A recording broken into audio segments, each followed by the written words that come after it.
ಎಲ್ರಿಗೂ ಗೌರಿ ಗಣೇಶ ಹಬ್ಬದ ಹಾರ್ದಿಕ ಶುಭಾಶಯಗಳು ಅಂತ ಹೇಳ್ತಾ ನಮಸ್ಕಾರ. ಇದು ಬಂದು ಗಣೇಶ ಹಬ್ಬದ ಮಿನಿ ವ್ಲಾಗ್ ಆಗಿರುತ್ತೆ.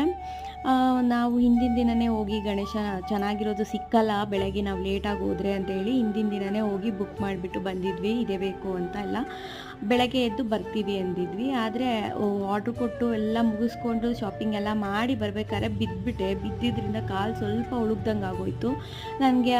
ಇನ್ನು ಹಬ್ಬ ಮಾಡ್ದಂಗೆ ನಾನು ಅಂತ ಅಂದ್ಕೊಂಡೆ. ಹಂಗೂ ಹೇಗೋ ಕುಂಡ್ಕೊಂಡು ಸ್ವಲ್ಪ ಮ್ಯಾನೇಜ್ ಮಾಡ್ತಾಯಿದ್ದೆ.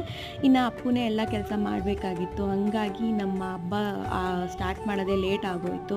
ಬೆಳಗ್ಗೆ ಒಂದು 12 ಗಂಟೆ ಆಗೋಗಿತ್ತು ನಾವು ಪೂಜಾ ಕೆಲಸ ಎಲ್ಲ ಮುಗಿಸೋಷ್ಟ್ರೊಳಗೆ. ಇನ್ನು ಸಾಯಂಕಾಲ ಅಮ್ಮ ಕೂಡ ಬಾಗಿನ ತೊಗೊಂಡು ಬಂದರು. ಹಾಗೆ ಅವರೇ ಒಂದು ಸ್ವಲ್ಪ ಒಬ್ಬಟ್ಟು ಹೂರಣ ಎಲ್ಲ ತೊಗೊಂಡು ಬಂದಿದ್ದರು. ಅವರು ಪಾಪ ಹಬ್ಬ ಮಾಡೋ ಹಾಗಿರಲಿಲ್ಲ, ಆದರೂ ಕೂಡ ನನಗಿಷ್ಟ ಅಂತೇಳಿ ತೊಗೊಂಬಂದಿದ್ರು. ಇನ್ನು ಪೂರ್ತಿ ವಿಡಿಯೋ ನನ್ನ ಯೂಟ್ಯೂಬಲ್ಲಿ ಅಪ್ಲೋಡ್ ಆಗಿರುತ್ತೆ. ಇಂಟ್ರೆಸ್ಟ್ ಇದ್ದರೆ